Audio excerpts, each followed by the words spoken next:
What if humanity never had to pay for electricity again?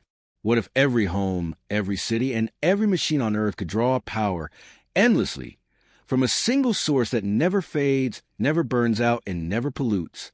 It sounds like science fiction, doesn't it?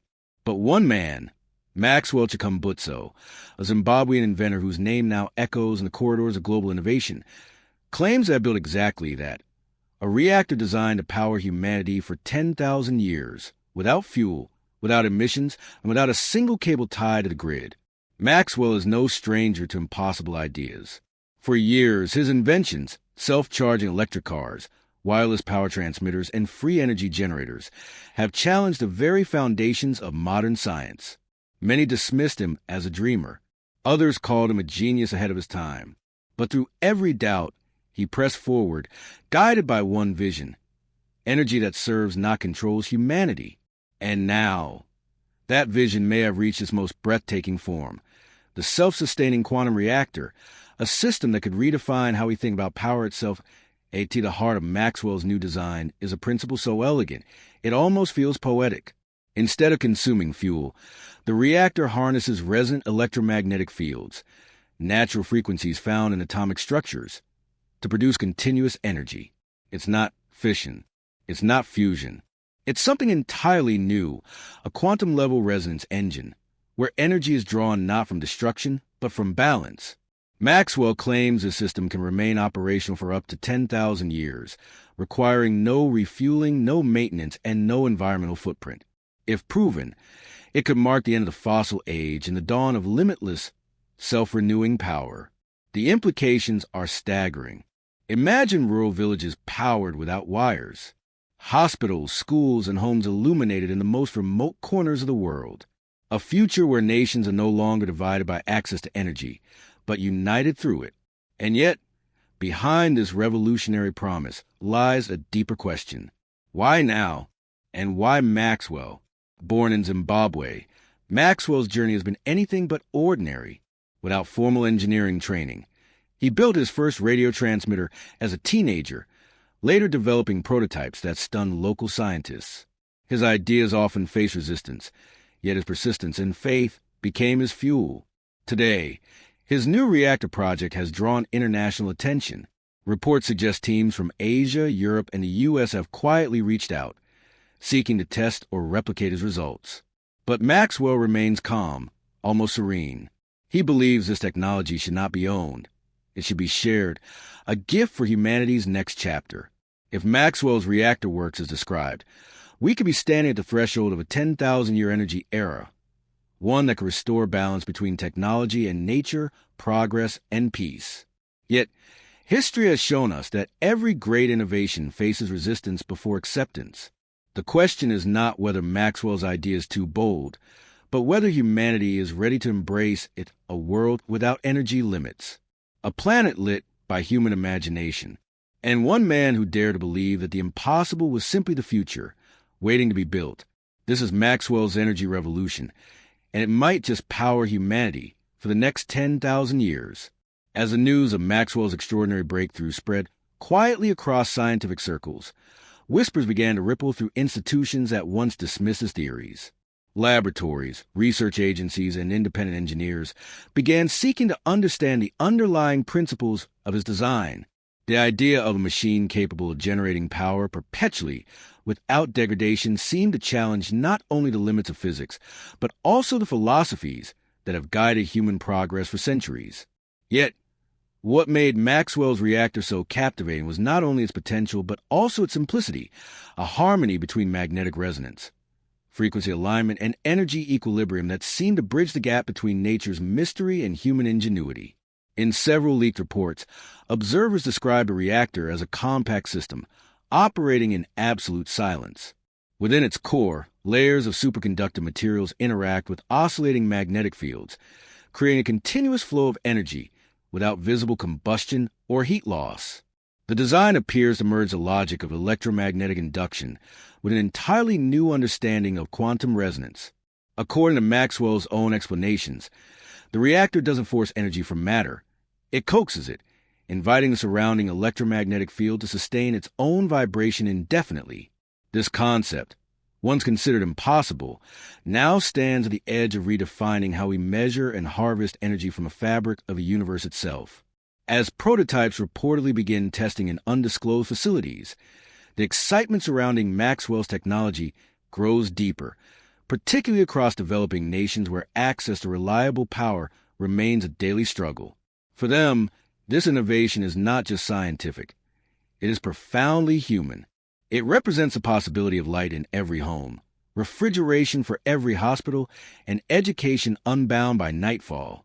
In Africa, Asia, and Latin America, the thought of a self-sustaining reactor that could operate for millennia without fuel ignites a quiet sense of hope. It evokes the dream of independence from global energy monopolies and the freedom to build industries without pollution or scarcity. Meanwhile, scientists and philosophers alike find themselves revisiting questions long thought settled. Could energy truly be infinite if drawn from the right harmony of frequencies? Could nature itself be a generator of endless power if understood beyond traditional models? Maxwell's theory suggests that energy is not something to be extracted, but something to be resonated with, that the universe, when balanced, is capable of sustaining its own vitality endlessly. It is a notion that unites science, spirituality, and sustainability into one continuous thread, a message that humanity might not need to conquer nature to survive, but rather to learn from it. Across the globe, debates continue in boardrooms and research halls. Some call it the dawn of a new age. Others remain cautiously optimistic, waiting for empirical validation. Yet, even among the skeptics, one sentiment quietly grows: admiration for Maxwell's vision. Because whether his reactor ultimately transforms the energy landscape or simply sparks the next generation of breakthroughs, it has already achieved something remarkable. It has reignited humanity's belief in possibility. In an era defined by limits, his work invites the world to dream beyond them. And as Maxwell stands beside his creation, a small, humming core gentle light, he speaks not of power or wealth, but of stewardship. He believes the future belongs to those who see energy not as a commodity, but as a right, not as a weapon, but as a gift meant to uplift. His words echo softly across the growing audience of thinkers, inventors, and believers who see in his invention the first flicker of a new dawn. Because if this technology fulfills its promise, it could mean more than just free electricity. It could mean harmony between human progress and the planet that sustains it, a world illuminated not only by energy, but by understanding. And perhaps in that glow lies the quiet truth Maxwell has been chasing all along, that the greatest power is not in control, but in connection. As days turned into weeks, the world began to sense the quiet magnitude of what Maxwell's creation truly represented. From remote villages to bustling cities, conversations started weaving around the possibility of an endless energy source born not from the depths of oil wells or the heat of nuclear reactions, but from the unseen rhythm of the universe itself. People spoke with curiosity and wonder, imagining a world where power plants no longer scarred landscapes, and where every home, regardless of geography or wealth, could glow with the same steady light. What once felt like a distant dream was now a tangible idea taking form in laboratories and workshops, moving gracefully from imagination into reality. In many places, research teams began studying Maxwell's published concepts, attempting to trace the principles behind his work. His approach combined elements of magnetism, frequency alignment, and resonance in ways that seemed both ancient and futuristic, as if he had tapped into a forgotten wisdom about how the universe sustains itself. Instead of forcing reactions, his system sought balance, a perfect state in which magnetic waves sustain motion indefinitely. Early observers described the reactor's glow as calm and constant, a gentle pulse that seemed almost alive.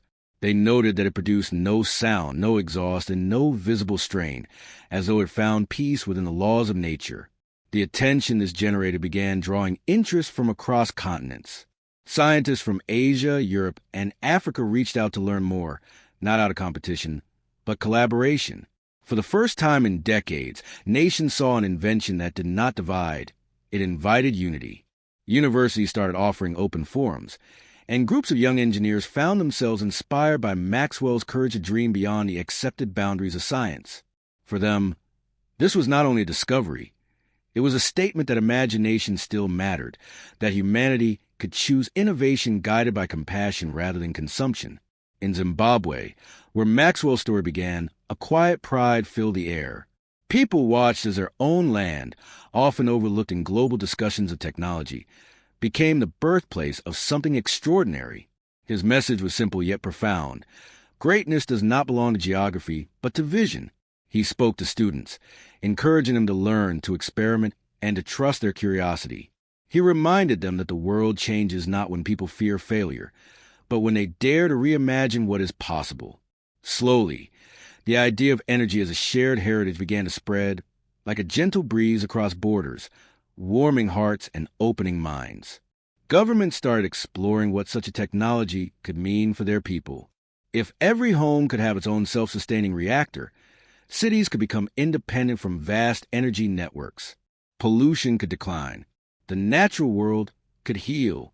The age-old balance between technology and ecology could be restored. It was more than an energy revolution. It was a promise of renewal. Yet Maxwell's calm voice always reminded those around him that this gift came with responsibility. Power, he said, must serve life, not rule it. He envisioned a future where this energy would not be controlled by corporations or nations, but guided by shared stewardship for the good of all humanity. And so, as the quiet hum of Maxwell's reactor continued to illuminate its surroundings, the world stood at the beginning of something new. There was no celebration of triumph, no loud proclamation of victory, only a gentle sense of awakening. Scientists, dreamers, and ordinary people alike began to see the possibility of a different tomorrow, one where progress and harmony walked side by side. And though much of the mystery surrounding his invention still remained, one truth had already emerged clearly, that when human creativity aligns with the rhythm of nature, even the impossible can be transformed into light. As the years gently passed, Maxwell's vision began to weave itself into the fabric of the world. Slowly, without the noise of competition or the shadow of greed, his reactor technology found its way into communities that had once been forgotten by progress. Small towns lit up at night with a soft, unwavering glow. Farms powered their irrigation systems without fear of cost. Schools, hospitals, and homes flourished, no longer burdened by the scarcity of electricity. What began as one man's dream had become a quiet revolution, not through force, but through understanding. Humanity had finally learned to draw from the universe in harmony rather than conquest. Maxwell never sought the spotlight. While others celebrated his name, he remained humble, preferring to stay among the engineers and builders who carried his work forward. He believed that inventions gain meaning not through recognition, but through service. When asked what he hoped his legacy would be, he smiled and simply said, "Light that never fades." Those words resonated across generations, becoming a symbol of unity, compassion, and renewal. In time, global economies adapted to this new reality. The vast industries that once depended on extraction and combustion transformed into centers of innovation and restoration. The skies grew clearer, rivers cleaner, and cities quieter. Energy no longer came with a price. It came with purpose. For the first time in history, humanity's progress did not weigh upon the planet. It healed it. What once divided nations, energy, power, control, became the very force that brought them together. And in a modest workshop where it all began, Maxwell's original reactor still glowed, steady and silent. Its light had not dimmed, not even slightly. Visitors often came to see it, not as a relic of technology, but as a reminder of what vision, humility, and faith in the unseen can achieve. There, surrounded by the hum of gentle resonance, one could feel the truth that Maxwell had discovered. That energy, like life itself, flows endlessly when aligned with harmony. Thus ended not just the story of an invention, but the beginning of a new chapter in human history, an age illuminated not by machines alone, but by the spirit that created them. A world where every spark of light carried a memory of hope, and where one man's belief in balance gave humanity the greatest gift of all, a future powered by peace. Sparkles,